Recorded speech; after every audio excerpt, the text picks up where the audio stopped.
આપણી પેઢી છે ને આમ ભણવાની એવી હરખુડી કે વાત ન પૂછો. બોલો, થેપલા, ભાખરી, પરોઠા, આ તે જે કયો એ વણવામાં તો એક્સપર્ટ છે આ પેઢી આપણે.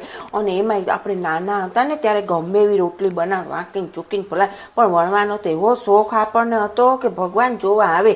એમાંય વખાણ એવા કરતા મમ્મી ને પપ્પા કે આપણને તેમ થાય કે ઓહો માસ્ટર શેફ બની ગયા કે હું. એવા વખાણ એમાં તો હારી વસ્તુ બનાવતા તો આવડી ગઈ. પણ તમને ખબર, જાણે હરખ તો આપણે વખાણ કરીને હરખાતા તો એવા ને, તો એવું લાગતું નરેન્દ્ર મોદી સુવર્ણ પદક કેમ આપી દેવાના હોય, એવા હરખાઈ જતા. અરે ભાઈ, આટલું હરખાવાની શું જરૂર હતી? વણે રાખો, વણો. અને હવેની પેઢી ના જ પાડી દે જ. આપણે કહીએ ભલે વાંકા ચૂકવું એ બેન તું વણ, પણ ના જ પાડતી, નથી વણવું. અમારે નથી જોતું કોઈ સર્ટિફિકેટ. બોલો, એમ નથી જોતું સ્વર્ણ પદક, આપણે જ જોતું. તો વણો હવે. શું બનાવવાના? થેપલા? હા, બનાવજો.